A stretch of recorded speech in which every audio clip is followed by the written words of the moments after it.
avec moi dans le livre d'Ésaïe. Prends Ésaïe chapitre 8, le verset 3.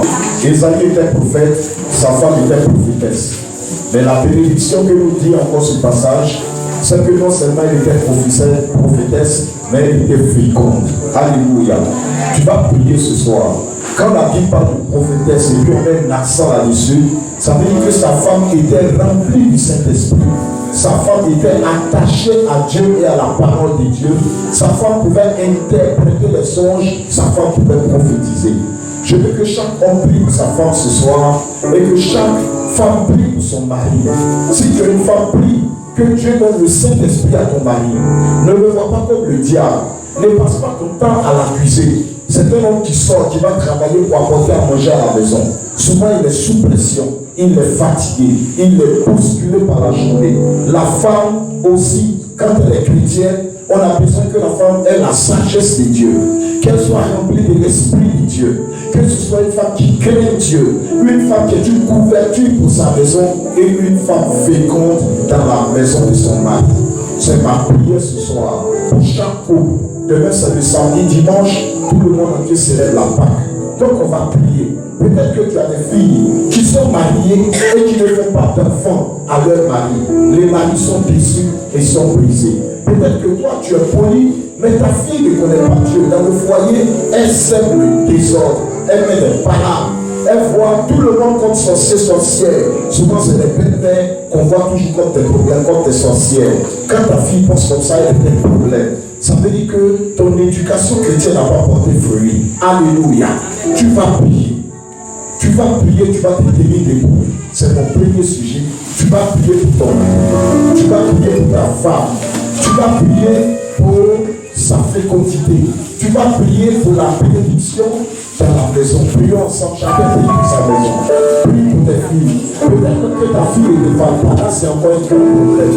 Chacun prie pour sa maison. Prions ensemble le Seigneur. Père, nous te rendons grâce, nous prions pour nos enfants, pour nos filles. Je veux te recommander toutes mes filles dans la foi, ici dans l'église. Je veux te recommander Grâce Eden Emmanuela. Je veux te recommander Toti Estelle. Je veux te recommander toutes les filles qui sont sous mon toit. Je veux prier, Seigneur, que ton Esprit Saint les pénètre, que ton Esprit Saint les dirige, que ton Esprit Saint les accompagne, qu'elles soient des femmes de bonheur, des femmes craignant Dieu, des femmes sages, des femmes qui apportent la vie, qui apportent la paix, qui prophétisent, qui connaissent la parole de Dieu, des femmes attachées à la crainte de Dieu, des femmes qui savent apporter la paix là où il y a la pleure, là où il y a le trouble, là où il y a la confusion. Je prie pour tes servantes, je prie pour les mamans pasteurs, je prie pour toutes les mamans pasteurs présentes dans cette salle. Au nom de Jésus, glorifie ton nom, afin que ta gloire reste attachée à tes servantes, afin que l'esprit de sainteté, l'esprit de sanctification, l'esprit de fécondité,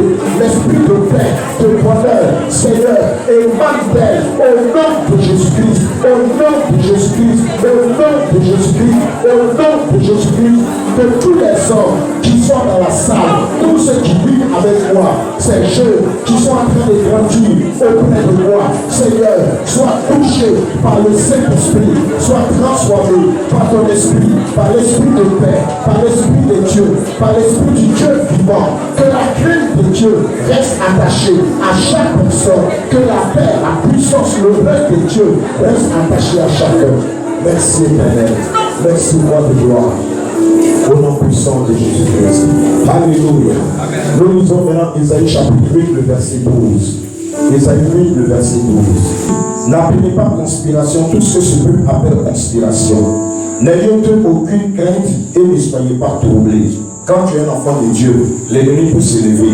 Mais la Bible dit, tout ce que les autres peuvent appeler complot, conspiration, quand tu as le Saint-Esprit, c'est pas toi qui tombes, c'est l'ennemi qui tombe. Dis avec moi, amen. Donc Christ en nous, c'est l'espérance de la gloire. Christ est notre panier, il est notre protection, il est notre victoire. Ils pourront se lever. Le langage que les païens ont, la Bible t'interdit d'avoir ce langage. Toi, tu dois avoir un langage de victoire. Parce qu'il est dit, et tu seras fait selon ta foi. Tout ce que tu confesses sur toi, cette maladie-là, ça tue, ça là, c'est problème, ça là, c'est comme ci, ça là, c'est comme cela. La Bible dit, tout Tout ce que les gens appellent conspiration, toi tu ne dois pas appeler cela conspiration. Alléluia. Alors lève la main et dis à Dieu tout ce que tu avais confessé contre toi-même.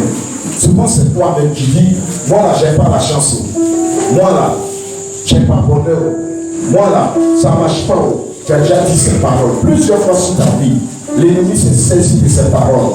Et il t'empêche d'entrer dans une paix profonde, dans une joie profonde, dans une communion intense avec l'Esprit de Dieu. Tu es devenu prisonnier de tes paroles. Selon qu'il est dit, la vie et la mort sont au pouvoir de la langue. Quiconque l'aime en mangera les fruits. Dans 1 Pierre chapitre 3, la Bible dit celui qui veut le bonheur, il doit préserver sa langue de toute mauvaise parole. 1 Pierre 3, 10 à 11. Lève la main.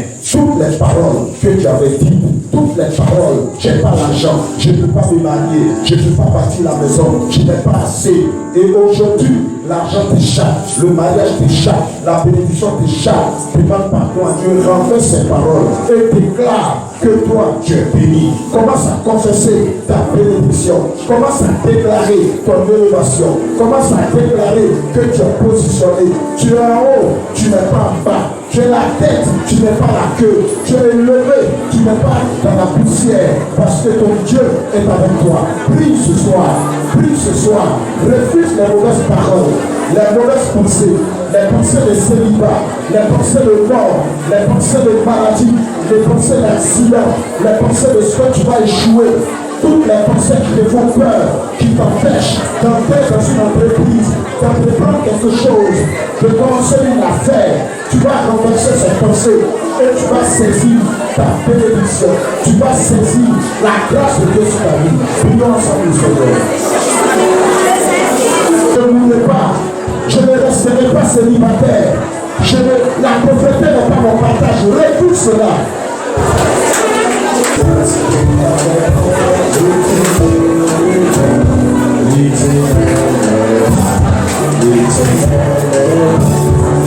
Il m'a donné la vie.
Moi et les enfants que l'Éternel m'a donnés, nous servons de signes et de présages en Israël de la part de l'Éternel, le maître de l'univers qui réside sur le mont de Sion.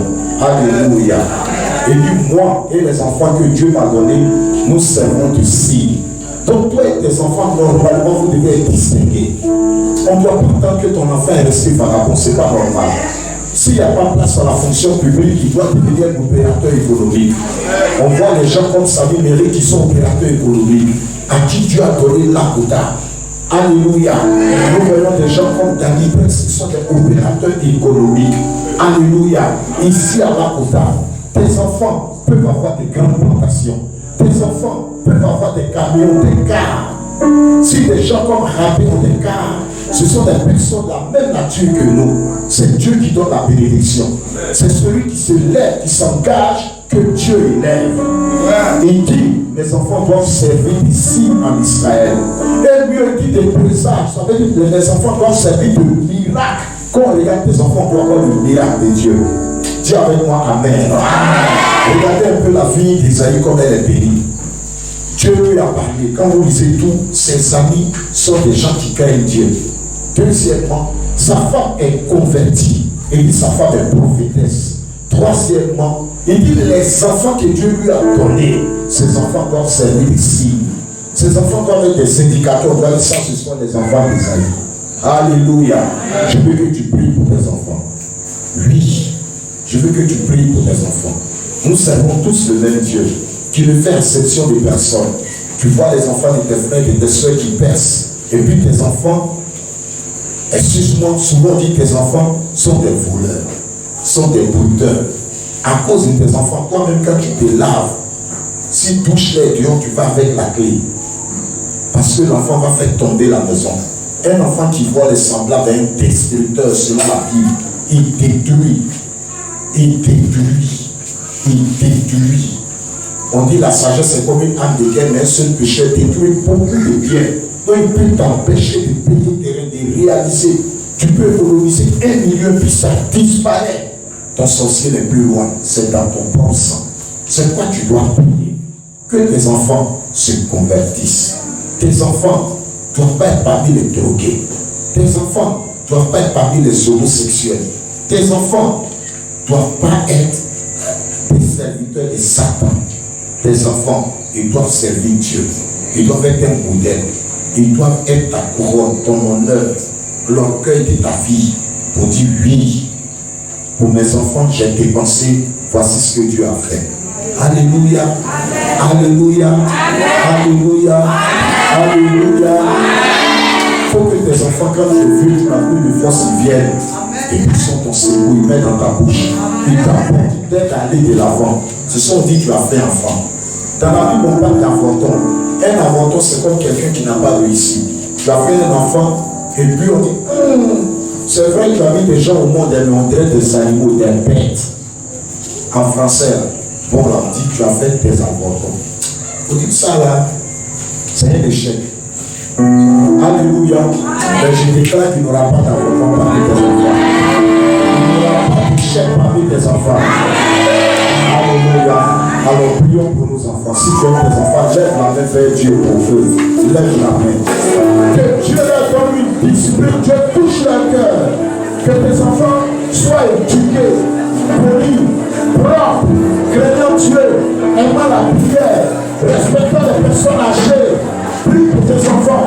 Que tes enfants restent attachés à la parole de Dieu.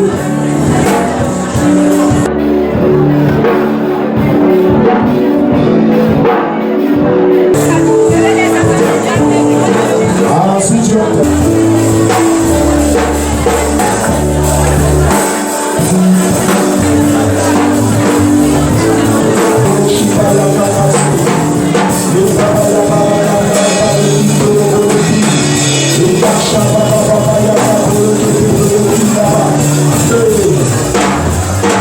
pour l'amour d'Israël, je ne me perds le point. Pour l'amour de tes enfants, tu ne dois pas te faire, tu dois prier. Un homme se bat pour sa maison, un homme se bat pour donner à manger à ses enfants, un homme se bat pour la réussite de ses enfants. Dieu a dit, pour l'amour de Sion, je ne me perds le point. Alors pour l'amour de tes enfants, maman, tu ne dois pas te faire. Papa, tu ne dois pas te faire. Prie ce soir.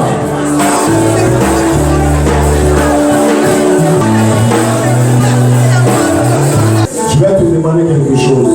C'est un acte prophétique. Alléluia. Et la Bible dit tout se fait par la foi. Maman, mets ta main sur le ventre. Mets ta main sur le ventre. Surtout les mamans.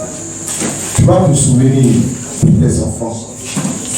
C'est un acte pour te rappeler comment ça a été douloureux et difficile. Et tu vas dire le nom de chaque enfant. Chaque enfant. Chaque enfant. Il y en a qui sont déjà positionnés dans le Seigneur et qui travaillent en même temps. Mais il y en a, quand tu les regardes, tu te dis si je ne suis pas là, si lui a affaire à la police, comment il va se sortir? Après, on ne dit pas qu'est-ce qu'il deviendra. Il est homme, mais il n'est pas devenu mûr. Alléluia. Ta fille devant toi, tu sens quoi du désordre? Tu sens quoi des choses déréglées? Tu m'excuses. Ta fille, au moins 3-4 personnes, tu es informé. Parce que souvent les mamans, même étant chrétiennes, savent ce que les enfants font. Elles font exprès. Qu'elle a toi tu vois une vraie déviation et tu n'as pas encore peur, c'est que le Saint-Esprit te parle pas, c'est pas normal. Alors mets la main sur tes ventres, ça va te rappeler quelque chose. Et puis prie pour tes enfants. Prie, on a 30 secondes. En 30 secondes, tu peux changer quelque chose. La prière met Dieu en mouvement. Dieu va envoyer des anges. Demande à Dieu d'amener des anges là où il se trouve. Que Dieu envoie des anges. Il agisse avec sa main puissante. Dis Dieu, je te vois un changement. Prie le Seigneur.